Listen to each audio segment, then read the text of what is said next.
দেখুন আমি যতটুকু জানি মুসলিম ধর্মের ক্ষেত্রে স্ত্রী রাখার লিমিটেশন একটা আছে, কিন্তু হিন্দু ধর্মের ক্ষেত্রে হিন্দু ধর্ম মানে কোড ধর্মীয় রিলিজিয়াস কোড হিসাবে একের অধিক নাকি সেটা রাখা যায় না। সুতরাং এই বিষয়টা নিয়ে আমি বেশি বিতর্ক মানে করতে পারবো না, এখানে ধর্মীয় একটা বিষয় জড়িয়ে আছে। তবে একটা কথা বলবো, কে নালিশ দিয়েছে? না না, তো কথা হচ্ছে বিজেপি যেটা কাজ করা সেটা করুক।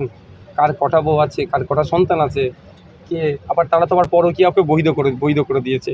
ওইসবে না গিয়ে কীভাবে ডেভেলপ করা যায়, যে প্রতিশ্রুতিগুলো দিয়েছিলেন সেইগুলোকে পূরণ করতে বলুন না।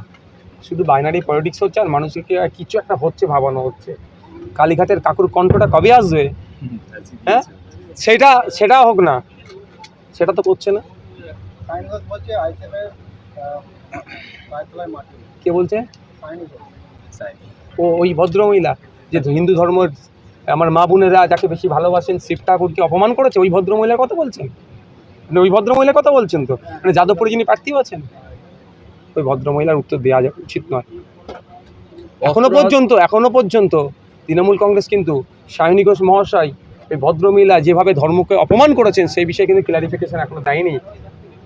সুতরাং ওনার মন্তব্য আমি উত্তর দেবো না। শুধু একটা কথা বলবো, পুলিশ সরে গেলে কার পায়ের নিচে কতটা মাটি শক্ত আছে বাংলার জনগণ বুঝিয়ে দেবে। ভোট প্রচারে ভুল করেও যদি মানুষ ওকে ভোট দিয়ে জিতিয়ে দেয়, বিজেপিতে চলে যাবে। লিখার কতগুলো জায়গায় লিখার হলে লিখে দিচ্ছি, আমি সই করে দিচ্ছি। কারণ দেখতে পেয়েছেন গতকালকে হাওড়াতে বিগত বছরে এই রামনবমীকে কেন্দ্র করে একটা অশান্তি হয়েছিল। অশান্তি কোনোভাবেই আমরা কাম্য করি না। সংখ্যালঘু সমাজের ছেলেমেয়েরা আজকে কিছু জেলের মধ্যে আছে, আর এই রামনবমীতেই সায়নী ঘোষ এসে রামনবমী পালন করছে। বুঝতে পারছেন না?